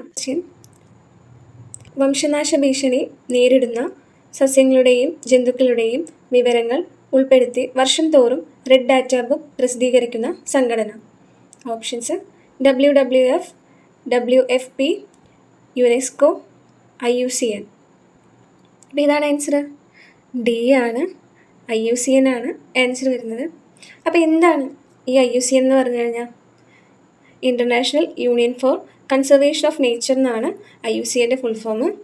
1964 മുതൽ വംശനാശ ഭീഷണി നേരിടുന്ന ജീവജാലങ്ങളുടെയും സസ്യങ്ങളുടെയും വിവരങ്ങൾ അടങ്ങിയൊരു ബുക്ക്, അതായത് ലിസ്റ്റ്, റെഡ് ഡാറ്റ ബുക്ക് അല്ലെങ്കിൽ റെഡ് ഡാറ്റ ലിസ്റ്റ് എന്ന് പറയും, പ്രസിദ്ധീകരിക്കുന്ന ഒരു അന്താരാഷ്ട്ര സംഘടനയാണ് എന്ത്? IUCN എന്ന് പറയുന്നത്. ബാക്കി ഓപ്ഷൻസിലൊക്കെ നമുക്ക് കണ്ടുപരിചയമുള്ള പേരുകളൊക്കെയാണ് അല്ലേ. WWF എന്താണ്? World wide fund for nature ആണ്. ഇത് പ്രകൃതി സംരക്ഷണത്തിനും വന്യജീവികളുടെ ആവാസ വ്യവസ്ഥയെ രക്ഷിക്കുന്നതിനും വേണ്ടി പ്രവർത്തിക്കുന്ന ഒരു അന്താരാഷ്ട്ര സർക്കാരിതര സംഘടനയാണ് എന്ത്? WWF എന്ന് പറയുന്നത്. WFPO വേൾഡ് ഫുഡ് പ്രോഗ്രാമാണ്. വിശപ്പില്ലാത്ത ലോകം എന്ന ലക്ഷ്യത്തോടെ പ്രവർത്തിക്കുന്നൊരു ഐക്യരാഷ്ട്രസഭയുടെ ഭക്ഷ്യസഹായ ഏജൻസിയാണ് WFP എന്ന് പറഞ്ഞാൽ. യുനെസ്കോ എന്താണ്? United Nations educational, scientific and cultural organisation. വിദ്യാഭ്യാസം, ശാസ്ത്രം, സാംസ്കാരിക എന്നിവയിലൂടെ ലോകസമാധാനം ലക്ഷ്യമാക്കുന്ന ഐക്യരാഷ്ട്രസഭയുടെ പ്രത്യേക ഏജൻസിയാണ് എന്ത്? യുനെസ്കോ എന്ന് പറയുന്നത്. അപ്പോൾ അടുത്ത ക്വസ്റ്റ്യനിലേക്ക് പോവാം. പഴങ്ങളും പച്ചക്കറികളും പാകം ചെയ്യുമ്പോൾ അടച്ചു വേവിക്കണമെന്ന് പറയുന്നത് ഏത് വിറ്റാമിൻ നഷ്ടപ്പെടാതിരിക്കാനാണ്? Options vitamin D, vitamin K, vitamin C, vitamin E. ഏതാണ്? വിറ്റാമിൻ സി ആണല്ലേ. അപ്പോൾ എന്തുകൊണ്ടാണ് വൈറ്റമിൻ സി അടങ്ങിയ പച്ചക്കറികളൊക്കെ അടച്ചു വേവിക്കുക പറയുന്നത്? വൈറ്റമിൻ സി ചൂടിലും വായുവിലും കൂടി ഓക്സിഡേഷൻ വഴി നശിക്കുന്നത് തടയാൻ വേണ്ടിയിട്ടാണ് എന്ത്? അടച്ചു പാകം ചെയ്യണമെന്ന് പറയുന്നത്. പിന്നെ ഇതൊരു വാട്ടർ സോല്യൂബിൾ അല്ലേ, വെള്ളത്തിൽ ലയിക്കുന്നൊരു വൈറ്റമിൻ ആയതുകൊണ്ട് പാകം ചെയ്യുമ്പോൾ വെള്ളം കളയുന്നത് വിറ്റാമിൻ നഷ്ടപ്പെടാനും കാരണമാകും. വൈറ്റമിൻ സിനെ നമ്മൾ എന്തൊക്കെ പറയും? ഫ്രഷ് ഫുഡ് വൈറ്റമിൻ എന്ന് പറയും. അപ്പോൾ വൈറ്റമിൻ സിയുടെ രാസനാമം എന്താണ്? എസ്കോർബിക് ആസിഡ് അല്ലെങ്കിൽ എസ്കോർബിക് അമ്ലം എന്നും കൂടെ പറയും. അതുപോലെ വൈറ്റമിൻ സി കുറയുമ്പോൾ ഉണ്ടാകുന്ന അസുഖം ഏതാണ്? സ്കർവിയാണ് അല്ലേ. അതായത് മോണയിൽ നിന്ന് രക്തം വരുന്ന അവസ്ഥയാണ് എന്ത്? സ്കർവി എന്ന് പറഞ്ഞാൽ. അതിന് നമ്മൾ സെയിലേഴ്സ് പ്ലേഗ് അല്ലെങ്കിൽ നാവികരുടെ പ്ലേഗ് എന്നും പറയാറുണ്ട്. നമുക്കത് ക്വസ്റ്റ്യൻ വരാറുള്ളതാണ്. വൈറ്റമിൻ സിയുടെ സെയിലേഴ്സ് പ്ലേഗ് എന്നറിയപ്പെടുന്ന വൈറ്റമിൻ ഏതാണെന്നൊക്കെ. അപ്പോൾ ഓപ്ഷൻസിൽ എന്തൊക്കെയാണ്? വൈറ്റമിൻ ഡി, കെ, ഇ ഒക്കെ ഉണ്ട് അല്ലേ. അപ്പോൾ വൈറ്റമിൻ ഡിയുടെ രാസനാമം എന്താണ്? കാൽസിഫെറോൾ എന്നാണ് വൈറ്റമിൻ ഡിയുടെ രാസനാമം. വൈറ്റമിൻ ഡി കുറയുമ്പോൾ ഉണ്ടാകുന്ന രോഗം എന്താണ്? റിക്റ്റസ് ആണല്ലേ, കണയാണ്. അതുപോലെ സൺഷൈൻ വിറ്റാമിൻ എന്നും ആൻറ്റി റിക്റ്റിക് വിറ്റാമിൻ എന്നൊക്കെ അറിയപ്പെടുന്നത് എന്താണ്? സ്റ്റിറോയിഡ് വിറ്റാമിൻ എന്നൊക്കെ അറിയപ്പെടുന്നത് വൈറ്റമിൻ ഡി ആണ്. വൈറ്റമിൻ കെ, വൈറ്റമിൻ കെയുടെ അപര്യാപ്തത മൂലം എന്താണ് ഉണ്ടാവുക? നമ്മുടെ രക്തം കട്ട പിടിക്കില്ല അല്ലേ. രക്തം കട്ട പിടിക്കാൻ സഹായിക്കുന്ന വൈറ്റമിനാണ് വൈറ്റമിൻ കെ എന്ന് പറയുന്നത്. കൊയാഗുലേഷൻ വൈറ്റമിൻ എന്നും നമ്മൾ വൈറ്റമിൻ കെനെ വിളിക്കുന്നുണ്ട്. അതുപോലെ വൈറ്റമിൻ കെയുടെ രാസനാമം എന്താണ്? ഫിലോക്കിനോൺ എന്നാണ് വൈറ്റമിൻ കെയുടെ രാസനാമം. വൈറ്റമിൻ ഇയോ, വൈറ്റമിൻ ഇനെ നമ്മൾ ബ്യൂട്ടി വൈറ്റമിൻ എന്നും ആൻറ്റി സ്റ്റെറിലിറ്റി വൈറ്റമിൻ എന്നും ഹോർമോൺ വൈറ്റമിൻ എന്നൊക്കെ വിളിക്കുന്നത് വൈറ്റമിൻ ഇനെയാണ്. വൈറ്റമിൻ ഇയുടെ രാസനാമം എന്താണ്? ടോക്കോഫെറോൾ എന്നാണ് വൈറ്റമിൻ ഇയുടെ രാസനാമം. അപ്പോൾ അടുത്ത ക്വസ്റ്റ്യൻ നോക്കാം. കണ്ടൽ കാടുകളെ സംബന്ധിച്ച് താഴെ കൊടുത്തിരിക്കുന്ന പ്രസ്താവനകൾ ശരിയായത് തിരഞ്ഞെടുക്കുക. തീരപ്രദേശത്തെ മണ്ണ് പിടിച്ചു നിർത്തുന്നു, സുനാമിയെ തടയുന്നു, മത്സ്യസമ്പത്ത് കുറയാൻ കാരണമാകുന്നു. ഇതിലേതാണ് ശരിയായ പ്രസ്താവന? സി ആണല്ലേ. അതായത് 1ഉം 2ഉം മാത്രം. തീരപ്രദേശത്തെ മണ്ണ് പിടിച്ചു നിർത്തുന്നു, സുനാമിയെ തടയുന്നു. നെക്സ്റ്റ് ക്വസ്റ്റ്യൻ നോക്കാം. കാൽമുട്ടുകളിൽ കാണപ്പെടുന്ന അസ്ഥിസന്ധി ഇവയിൽ ഏതാണ്? ഓപ്ഷൻസ് വിജാഗിരി സന്ധി, ഗോളരസന്ധി, കീലസന്ധി, തെന്നി നീങ്ങുന്ന സന്ധി. ഏതാണ് ആൻസർ? ഓപ്ഷൻ എ ആണ്, വിജാഗിരി സന്ധിയാണ് അല്ലേ. വിജാഗിരി സന്ധി അഥവാ ഹിപ്പ് ജോയിൻ എന്ന് നമ്മൾ വിളിക്കും. അതായത് വാതിലുകളുടെ വിജാഗിരി പോലെ തന്നെ ഒരൊറ്റ ദിശയിൽ, അതായത് മുന്നോട്ടോ പിന്നോട്ടോ മാത്രം ചലനം സാധ്യമാകുന്നൊരു സന്ധിയാണ് എന്ത്, വിജാഗിരി സന്ധി എന്ന് പറയുന്നത്. എന്താണ് അപ്പോൾ ഗോളര സന്ധി എന്ന് പറഞ്ഞാൽ, അതായത് ബോൾ ആൻഡ് സോക്കറ്റ് ജോയിൻ്റ് എന്നാണ് നമ്മളതിന് പറയാം. തോളെല്ല്, അതുപോലെ നമ്മുടെ ഇടുപ്പെല്ല് എന്നിവിടങ്ങളിലൊക്കെ ഈ ഒരു ഗോളര സന്ധിയാണ് കാണപ്പെടുന്നത്. അതായത് എല്ലാ ദിശയിലേക്കുള്ള ചലനവും സാധ്യമാണ്. എന്താണ് കീലസന്ധി എന്ന് പറഞ്ഞാൽ? കീലസന്ധി എന്ന് പറഞ്ഞാൽ പൈവോട്ട് ജോയിൻ്റ് എന്നാണ് പറയുക. അതായത് കഴുത്തിലെ അസ്ഥികൾക്കിടയിൽ കാണപ്പെടുന്ന തല തിരിയുന്നതിന് വേണ്ടി സഹായിക്കുന്ന ഒരു സന്ധിയാണ് എന്ത്, കീലസന്ധി എന്ന് പറയുന്നത്. ഇനി നീങ്ങുന്ന സന്ധി ഗ്ലൈഡിങ് ജോയിൻറ്റ്. നമ്മുടെ കൈക്കുഴ, അതുപോലെ കണങ്കാൽ എന്നിവിടങ്ങളിലൊക്കെ കാണപ്പെടുന്നത് എന്താണ്, ഈ സന്ധിയാണ്. അസ്ഥികൾ പരസ്പരം തിന്നി നീങ്ങുന്നു, അതാണ് എന്ത്, തിന്നി നീങ്ങുന്ന സന്ധി. കാൽമുട്ട് മടക്കാനും നിവർത്താനൊക്കെ സഹായിക്കുന്നത് എന്താണ്, ഈ വിജാഗിരി സന്ധി ഉള്ളതുകൊണ്ടാണ്. നെക്സ്റ്റ് ക്വസ്റ്റ്യനിലേക്ക് പോവാം. ഭൗമസൂചിക പദവി ലഭിച്ച കുറ്റ്യാട്ടൂർ മാങ്ങ ഉത്പാദിപ്പിക്കുന്ന പ്രദേശം ഉൾപ്പെടുന്ന ജില്ല ഏത്? ഓപ്ഷൻസ് കൊല്ലം, കണ്ണൂർ, മലപ്പുറം, തൃശ്ശൂർ. ഏതാണ്? ബി ആണ് ആൻസർ, കണ്ണൂരാണ്. അല്ലെ, 2021 കുറ്റ്യാട്ടൂർ മാങ്ങയ്ക്ക് ഭൗമസൂചിക പദവി ലഭിക്കുന്നത്. ഓറഞ്ച് മഞ്ഞ നിറവും പ്രത്യേകതരം മധുരമൊക്കെ ഉള്ള നല്ല മണമൊക്കെ ഉള്ളൊരു മാങ്ങയാണ്. ഇത് നമ്പ്യാർ മാങ്ങ എന്നും അറിയപ്പെടുന്നുണ്ട്. അടുത്ത ക്വസ്റ്റ്യൻ, താഴെ കൊടുത്തിരിക്കുന്നവയിൽ വായുവിലൂടെ പകരുന്ന രോഗങ്ങൾ അല്ലാത്തവ ഏതൊക്കെ? അല്ലാത്തവ എന്നാണ് ചോദിച്ചിട്ടുള്ളത്. ഓപ്ഷൻസ് ഇൻഫ്ലുവൻസ, ചിക്കൻ ബോക്സ്, 5-ാം പനി, ക്ഷയം, COVID-19, വില്ലൻ ചുമ, കോളറ, ടൈഫോയിഡ്. ഏതാണ് ആൻസർ? ഡി ആണ്, കോളറ, ടൈഫോയിഡ് എന്നിവയാണ് വായുവിലൂടെ പകരാത്ത രോഗമാണ് ചോദിച്ചിട്ടുള്ളത്. എന്താണ് ഈ കോളറ, ടൈഫോയിഡൊക്കെ വാട്ടർ ബോൺ ഡിസീസസ് ആണ് അല്ലേ. അതായത് ജലത്തിലൂടെ പകരുന്ന രോഗങ്ങളാണ്, വായുവിലൂടെ പകരുന്നവയല്ല. കൊടുത്തിരിക്കുന്ന ഓപ്ഷൻസൊക്കെ എന്താണ്, വായുവിലൂടെ പകരുന്ന രോഗങ്ങളാണ്. അപ്പോൾ നമുക്ക് അടുത്ത ക്വസ്റ്റ്യനിലേക്ക് പോവാം. മോണകളിൽ നിന്ന് രക്തവും പഴുപ്പും വരുന്ന രോഗലക്ഷണങ്ങൾ കാണിക്കുന്ന ഒരാളുടെ ഭക്ഷണത്തിൽ നിർബന്ധമായും ഉൾപ്പെടുത്തേണ്ട ഭക്ഷണ പദാർത്ഥങ്ങൾ തിരഞ്ഞെടുക്കുക. ഓപ്ഷൻസ് പാലും പാലുൽപ്പന്നങ്ങളും, നെല്ലിക്ക, നാരങ്ങ തുടങ്ങിയ പഴങ്ങൾ, മാംസവും മാംസ ഉൽപ്പന്നങ്ങളും, ധാന്യങ്ങളും, പയറുവർഗ്ഗങ്ങളും. ആൻസർ ബി ആണ്, നെല്ലിക്ക, നാരങ്ങ അടങ്ങിയ ഭക്ഷണങ്ങൾ. അപ്പം നമ്മൾ വൈറ്റമിൻസിൻ്റെ ടോപ്പിക് നേരത്തെ ക്വസ്റ്റ്യൻ പറയുമ്പോൾ പറഞ്ഞു അല്ലേ. വൈറ്റമിൻ സിയുടെ കുറവ് വരുമ്പോഴാണ് എന്ത്, മോണയിൽ രക്തവും പഴുപ്പൊക്കെ അല്ലേ വരുന്നത്. ഈ അവസ്ഥയാണ് നമ്മൾ എന്ത്, സ്കർവി എന്ന് വിളിക്കുന്നത്. വൈറ്റമിൻ സി ധാരാളം അടങ്ങിയിട്ടുള്ള നെല്ലിക്ക, നാരങ്ങ, ഓറഞ്ച് തുടങ്ങിയ സിട്രസ് പഴങ്ങൾ ഭക്ഷണത്തിൽ ഉൾപ്പെടുത്തുന്നത് മോണയുടെ ആരോഗ്യം മെച്ചപ്പെടുത്തും. നെക്സ്റ്റ് ക്വസ്റ്റ്യൻ, മനുഷ്യൻ്റെ ലിംഫ് വ്യവസ്ഥയെ സംബന്ധിച്ച് താഴെ കൊടുത്തിരിക്കുന്ന പ്രസ്താവനകളിൽ തെറ്റായത് കണ്ടുപിടിച്ച് എഴുതുക. ഓപ്ഷൻസ് ലിംഫിൽ എല്ലാ രക്തകോശങ്ങളും വലിയ പ്രോട്ടീനുകളും കാണപ്പെടുന്നു. ലിംഫ് കൊഴുപ്പിൻ്റെ ദഹനഫലമായി ഉണ്ടാകുന്ന ലഘുഘടകങ്ങൾ ആഗിരണം ചെയ്യാൻ സഹായിക്കുന്നു. ലിംഫ് രക്തത്തിൽ നിന്നും രൂപം കൊള്ളുന്നു. ലിംഫ് വ്യവസ്ഥ രോഗപ്രതിരോധത്തിന് സഹായിക്കുന്നു. തെറ്റായതാണ് കണ്ടുപിടിക്കാൻ പറഞ്ഞിട്ടുള്ളത്. ഏതാണ്? ലിംഫിൽ എല്ലാ രക്തകോശങ്ങളും വലിയ പ്രോട്ടീനുകളും കാണപ്പെടുന്നു എന്നുള്ളതാണ് തെറ്റായിട്ടുള്ള പ്രസ്താവന. അടുത്ത ക്വസ്റ്റ്യൻ, മഴക്കാലത്ത് വ്യാപകമായ കൊതുകുജന്യ രോഗങ്ങൾ തടയാൻ ഫലപ്രദമായ മാർഗം തിരഞ്ഞെടുക്കുക. ഓപ്ഷൻസ് വെള്ളം കെട്ടിക്കിടക്കാൻ അനുവദിക്കാതിരിക്കുക, കെട്ടിടങ്ങൾക്ക് ചുറ്റുമുള്ള പാഴ്ചെടികളും മാലിന്യങ്ങളും നീക്കം ചെയ്യുക, ആഴ്ചയിൽ ഒരിക്കൽ ഡ്രൈ ഡേ ആചരിക്കുക. ഡി മുകളിൽ കൊടുത്തവ എല്ലാം. ആൻസർ ഏതാണ്? ഡി ആണല്ലേ. ഈ പറഞ്ഞ കാര്യങ്ങളൊക്കെ ചെയ്യണം, എന്ത്, കൊതുകുജന്യ രോഗങ്ങൾ വരാതിരിക്കാൻ വേണ്ടിയിട്ട്. നെക്സ്റ്റ് ക്വസ്റ്റ്യൻ, പുല്ല്, മാൻ, കടുവ, കഴുകൻ. ഈ ഭക്ഷ്യശൃംഖലയിലെ തൃതീയ ഉപഭോക്താവ് ആര്? ഓപ്ഷൻസ് പുല്ല്, കടുവ, കഴുകൻ, മാൻ. ഇതിലാരാണ് തൃതീയ ഉപഭോക്താവ്? സി ആണ്, അതായത് കഴുകനാണ് തൃതീയ ഉപഭോക്താവ് എന്ന് പറയുന്നത്. പ്രാഥമിക ഉപഭോക്താവ് ആരാണ്? മാനാണ്. ദ്വിതീയ ഉപഭോക്താവ് കടുവ. ഉൽപാദകർ എന്ന് പറയുന്നത് ആരാണ്? പുല്ലാണല്ലേ. അപ്പോൾ ഉൽപാദകർ, പ്രാഥമിക ഉപഭോക്താവ്, ദ്വിതീയ ഉപഭോക്താവ്, തൃതീയ ഉപഭോക്താവ്. നെക്സ്റ്റ് ക്വസ്റ്റ്യൻ, താഴെ തന്നിരിക്കുന്ന പ്രസ്താവനകൾ ഏത് ശാസ്ത്രജ്ഞനുമായി ബന്ധപ്പെട്ടിരിക്കുന്നു? ഓപ്ഷൻസ് ഗോൾഡ് ഫോയിൽ പരീക്ഷണം നടത്തി ആറ്റത്തിൻ്റെ ന്യൂക്ലിയസ് കണ്ടെത്തി ആറ്റത്തിൻ്റെ സൗരയൂഥ മാതൃക അവതരിപ്പിച്ചു. ഇദ്ദേഹം അണുകേന്ദ്ര ഭൗതികത്തിൻ്റെ പിതാവ്. ഓപ്ഷൻസിൽ James Chadwick, Ernest Rutherford, J.J. Thomson, Isaac Newton. ഇതാണ് ശരിയായ ഉത്തരം. ഏണസ്റ്റ് റൂദർഫോർഡാണ്. ഏണസ്റ്റ് റൂദർഫോർഡാണ് ഗോൾഡ് ഫോയിൽ പരീക്ഷണം അല്ലേ 1911 കാലഘട്ടത്തിലാണ് ചെയ്തത്. സൗരയൂഥ മാതൃക കണ്ടെത്തിയതും അദ്ദേഹം തന്നെയാണ്. അതുപോലെ ആറ്റത്തിൻ്റെ സൗരയൂഥ മാതൃക, അണുകേന്ദ്ര ഭൗതികത്തിൻ്റെ പിതാവ് അല്ലേ, ഫാദർ ഓഫ് ന്യൂക്ലിയർ ഫിസിക്സ് എന്നറിയപ്പെടുന്നൊക്കെ ആരാണ്? ഏണസ്റ്റ് റൂദർഫോർഡാണ്.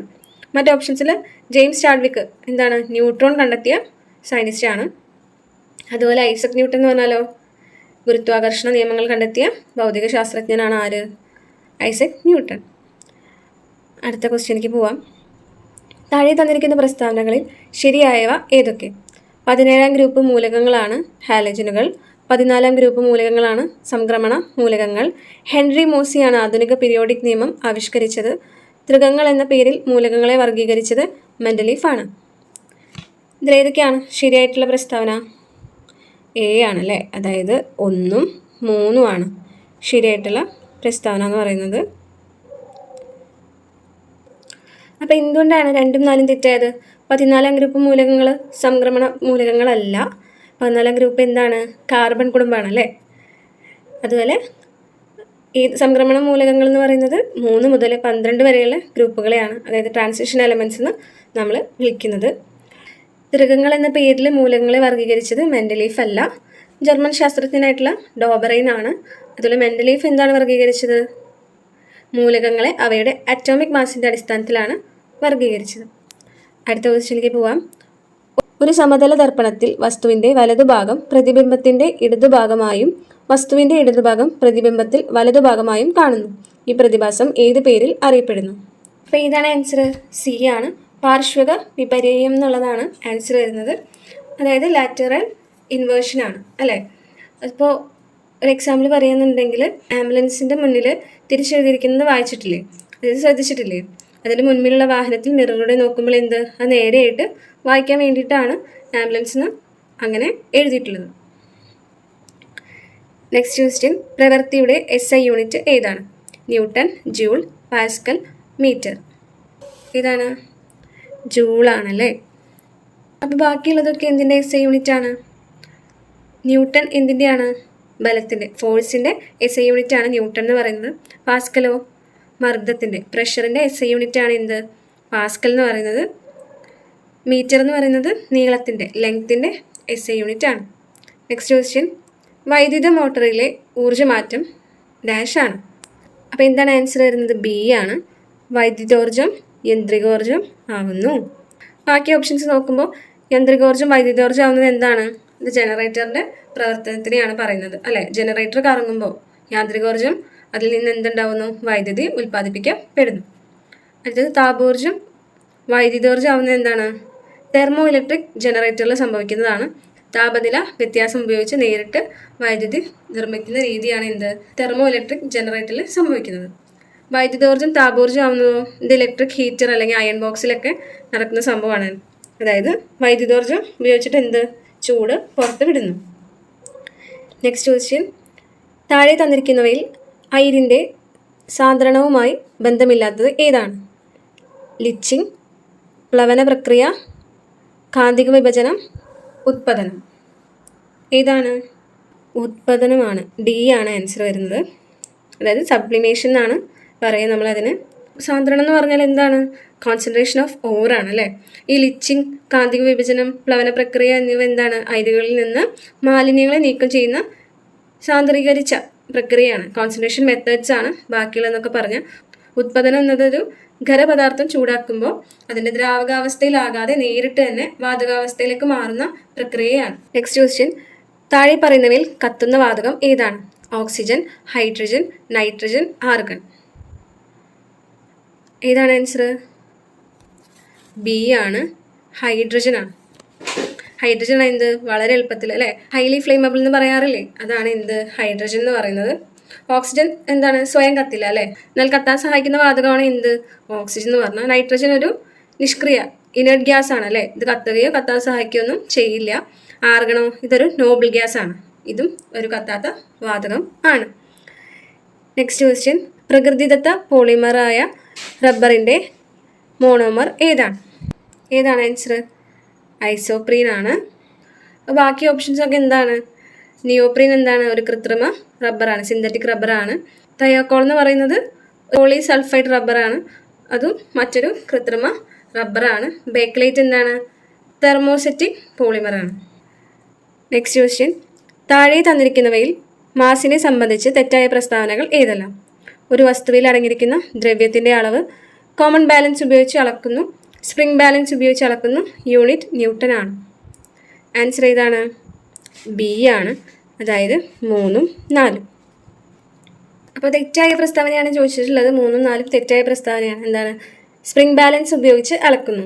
സ്പ്രിംഗ് ബാലൻസ് ഉപയോഗിച്ച് അളക്കുന്നത് ഒരു വസ്തുവിൻ്റെ എന്താണ്? ഭാരമാണ്, അല്ലേ? വെയിറ്റ് അളക്കാനാണ്.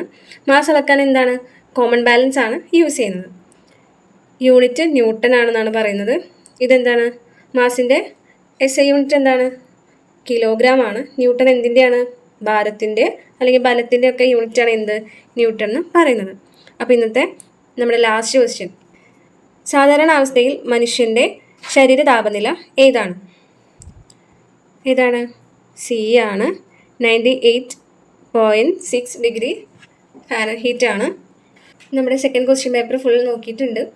പെട്ടെന്ന് തന്നെ അടുത്ത ക്വസ്റ്റ്യൻ പേപ്പർ ആയിട്ട് ഞാൻ വരുന്നതാണ്. അപ്പോൾ നിങ്ങൾക്ക് എന്തെങ്കിലും സജഷൻ ഉണ്ടോ? അതായത് ടോപ്പിക് വൈസ് വേണോ അതോ ഇങ്ങനെ ക്വസ്റ്റ്യൻ പേപ്പർ വൈസ് വേണോ എന്നുള്ളതൊന്ന് കമൻറ്റ് ചെയ്യുക. ഇതിന് മുമ്പത്തെ ക്വസ്റ്റ്യൻ പേപ്പർ കാണാത്തിട്ടുണ്ടെങ്കിൽ എന്തായാലും ഒന്ന് കണ്ടു നോക്കുക, പ്ലേലിസ്റ്റിലായിട്ട് കൊടുത്തിട്ടുണ്ട്. അപ്പോൾ എല്ലാവർക്കും thanks for watching. Thank you everyone.